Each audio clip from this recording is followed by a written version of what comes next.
ആലപ്പുഴയിൽ 5 വയസ്സ് മാത്രം പ്രായമുള്ള ആൺകുട്ടിയെ അമ്മയും അമ്മൂമ്മയും ചേർന്ന് ക്രൂരമായി മർദ്ദിച്ചതായി പരാതി.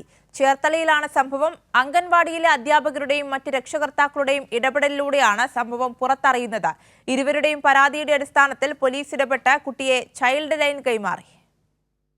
കഴിഞ്ഞ ദിവസം ചേർത്തലയിലെ അംഗൻവാടിയിലെത്തിയ കുട്ടിയുടെ ശരീരത്തിലെ പാടുകൾ ശ്രദ്ധയിൽപ്പെട്ടതോടെയാണ് അധ്യാപികയും രക്ഷകർത്താക്കളും കുട്ടിയോട് കാര്യങ്ങൾ ചോദിച്ചത്. കുട്ടിയുടെ വാക്കുകൾ ഞെട്ടിപ്പിക്കുന്നതായിരുന്നു. സ്വന്തം മാതാവും അമ്മൂമ്മയും ചേർന്ന് തന്നെ നിരന്തരം മർദ്ദിക്കുമെന്ന് കുട്ടി അധ്യാപകരോട് പറഞ്ഞു.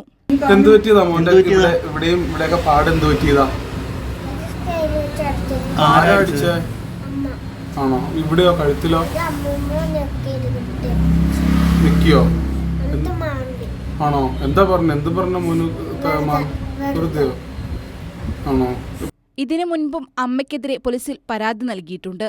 വീണ്ടും ഇത് ആവർത്തിച്ചതോടെ അംഗൻവാടിയിലെ PTA ചേർന്ന് ചേർത്തല പോലീസിൽ പരാതി നൽകി. പിന്നീട് പോലീസ് സ്റ്റേഷനിൽ നിന്ന് ചൈൽഡ് വെൽഫെയർ കമ്മിറ്റിയെ വിളിച്ച് കുട്ടിയുടെ മെഡിക്കൽ പരിശോധന നടത്തി. കുട്ടി ക്രൂരമായ മർദ്ദനത്തിനിരയാണെന്ന് സ്ഥിരീകരിച്ചു. കുട്ടി നിരന്തരമായി വീടുകളിൽ ഉപദ്രവിക്കപ്പെടുകയാണ് ചെയ്യുന്നത്. കാരണം കുട്ടി തന്നെ പറയുന്നു, അമ്മയും അമ്മൂമ്മയും എല്ലാം നിരന്തരമായി കുട്ടി ഉപദ്രവിക്കുന്നതാണ് പറയുന്നത്.